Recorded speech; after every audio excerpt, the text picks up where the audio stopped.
obviously like this effect here I have in the master bus here, which is affecting all the other tracks above it, and that's normal. But sometimes you'll see compression individually, especially on a drum kit. Compression is often used in the on the kick drum and the snare to keep that, especially the snare, to keep the snare, that crack of the snare, at a perfect pitch every time. And compression can be used for that, especially, and for the kick drum, to have that nice thud every time. So yeah, compression is very handy. Okay, so there's compression going on there, and that really is the main focus of this effect here. There's other stuff going on as well here. Over on the right hand side we have a lovely EQ. It's not something that I tend to use. If I'm going to be using an EQ, I use a different method, but it's a lovely one to mess around with. And EQs are pretty much the same. If you know your way around one EQ, you pretty much know your way around on all of them. But it's worth dabbling. This one's got a slightly different layout. It's worth just checking it out and having a bit of a fiddle with that. But really bring your focus towards this compressor here with this VC64. We have a gate, and if you don't know what a gate does, what a gate basically does is, if you have an area of a song, like if you notice here, we have quite a bit of this song here. I just play this this little bit of the song. Hold it high. There. As it went into that, as I went into take a breath there, what a gate will do, if there's a long period, if there's a long gap between a certain bit of audio and the next bit of audio, what the gate will do is completely cut off any noise that's within that quiet bit and only play audio frequencies up to a certain range, and you can set that with the threshold, release, and the frequency here. And what that does is, depending on your settings here, will depend on the amount of audio that it picks up, so you can make it more or less sensitive depending on how you set these levels. So it's basically in quiet areas, if you have a bit of background noise, and you can cut that signal completely and only play bits that are actually being picked up, like this area here. Okay, so that's basically the VC64, and it's a very powerful tool. And like I said, I would go through all these presets here. There's an absolute ton of them. So have a listen to that. And the other thing we're using here is the LP64. And what this is a multi-band EQ, an extremely powerful tool. And like with the VC64, we have a few presets, but these aren't quite as specific as the VC. What we have here is default, mastering, and in brackets stronger, and mastering in brackets lighter.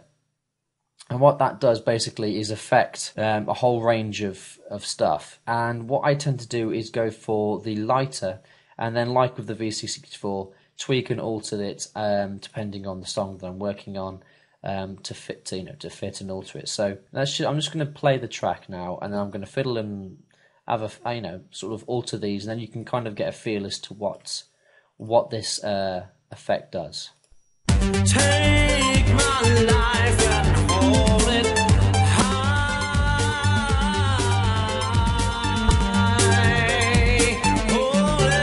high, this is what you said, it's a fine line between love and dreaming.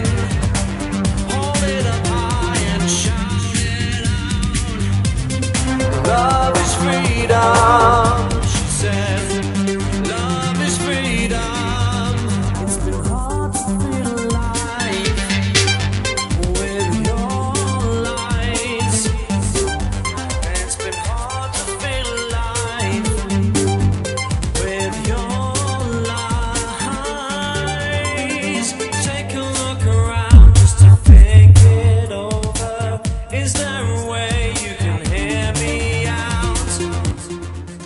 Hopefully, like you heard there, these individual areas here all kind of affect a different frequency of the song.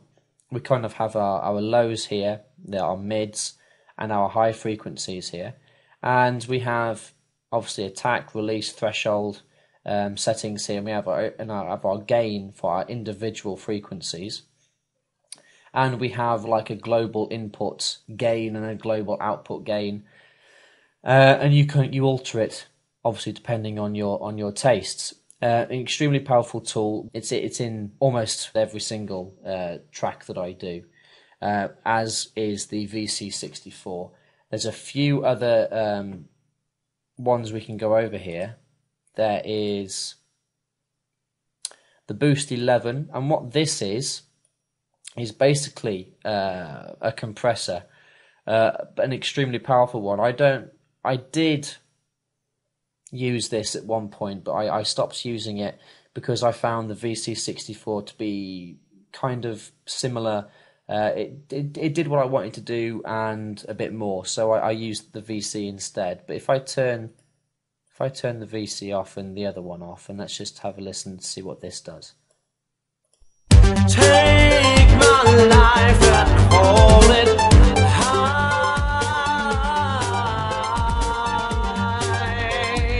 Hold it high. This is what you said. It's a fine line between love and dreaming. Hold it up high and shout it out. Love is freedom. Hopefully you noticed there that when I put it on minus 18 dB, the peak indicator here showed it did not go past minus 18 dB here. And that is a perfect representation of what I was talking about with compression. This here is controlling the output level of this mix. And so you are controlling the level of that output. So by setting this to minus 18, what you're telling the mix to do is to not go past minus 18 decibels. And so you're making, this is the threshold here, like I was talking about. You're setting a threshold, so that's minus 12. That means the mix will not go past minus 12. Okay? And then with this one, what you're doing is, if there are any quiet bits, so say you're setting this at minus 12 here, but it's still not hitting that minus 12 constantly, you can give this a little bit of a boost, and what that's going to do is up those lower frequencies, so the mix will be constantly hitting that minus 12, so every frequency is more or less the same level, and that is what compression is all about. So this is a very powerful compressor, so I do suggest having a look. Okay, the other thing is this linear EQ. And this is a wonderful EQ, and we have some presets here, and a wonderful one that I tend to use is vocal lift. What that does is it brings up kind of just slightly off the mid range here. This is kind of the mid range here, and this is a great little preset if you're working on a track that has a very powerful vocal in it, and what it's going to do is going to make that vocal, it's going to take it and place it just on top of the mix, so it kind of brings down those low frequencies here and kind of ups the area of the mix where the vocals tend to be, which is this kind of area here, and just pushes up those highs just a tad, and you kind of end up with this effect. Feel about it, take my life and hold it high. Hold it high. This is what you said. It's a fine line between love and dreaming. Hold it up high and shout it out. Hey, I just gave you a quick peek at the other one that's in the presets here, which is also a very, very, very nice one. So like you said, all these different effects here are effects that you are going to be using when it comes to mastering your song, and what it's all about is subtly changing the frequencies to fit the song that you're working on. So I don't know, say you're working on a heavy metal track. Your main focuses on that track are going to be the kick drum, especially if it has double bass involved. Maybe the bass, and the electric guitars. Those are the three kind of main things you're going to be focusing on in that genre of music. If it's dance or kind of an R&B feel, it's going to be the bass and the vocals. And obviously with drum and bass, that's pretty self-explanatory. Depending on the style of music you're working on, depends on the focus that you're going to be. It depends on your focus and within that song, and you want to accentuate the area of that song that fits the style you're working on, and you do that with these mastering tools. And obviously, there is so much more that you do, and there's only so much time that I can really explain until I start repeating myself. I don't want to do that. I really don't want to bore you. And like I said, this really has been a bit of a chatty one rather than hands-on. I do apologise for that. But there really is no easy way to explain mastering without just talking about it and kind of getting you to do it yourself. So hopefully I've kind of gone over a few of these tools with you and kind of pointed you in the right direction of what you can, do it for yourself. Because the idea of these tutorials was never about telling you what was right and what isn't right. It's about pointing you in the right direction and getting you to figure out for yourself what you think is right. Because there's no real right or wrong way to deal with music. It's all about personal taste. And the way that you mix, master and record your songs is completely unique to you. And that's the way it should be. You should take advice from other people, but you shouldn't copy them. So try and make the music that you make unique to you.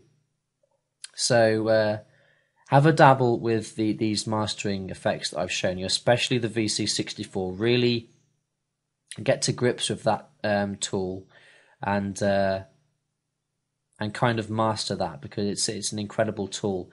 And there are loads of others. Pretty much all these ones in this bottom corner here, not all of them, but pretty much all of them are ones that you're going to be using with mastering. So that kind of gives you a nice indication of where to start. Kind of start from the top here and work your way down.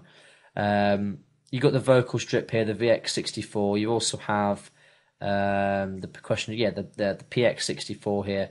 It's brilliant for drums, especially if your drums are multi-tracked, so you have your drum on one track, your snare on another track. Adding this to each of those tracks and altering them really does bring out and accentuate some of those features. In fact, I may actually do a tutorial. Yeah, I will. I'll do a tutorial on drums that are multi-tracked, and I'll go over the percussion strip for you, because that's a really powerful tool, and so is the vocal strip. They look pretty much the same. If I just bring these up, that's the PX64. Mouse is playing up. That's the PX64, and this is the VX64, and you can see they look pretty much the same. There's a few, obviously, things that aren't the same, but once you kind of get used to one, you can get used to the other. So take a look at these. You have this routing, and if you've watched my tutorial on the console view, you'll kind of get a rough idea of what this routing is all about. So take a look at that tutorial. This is really nothing to be afraid of. It's just how you're sending the signal through this device. So don't be taken aback by it too much. Okay, I think I've rambled on for a little too long. It's about half an hour long, this tutorial now, and I think that's about long enough. Okay, so I really do. I hope I haven't bored you. If there's any questions, as always, please don't hesitate to ask. I'm always here to help. I'm glad to help.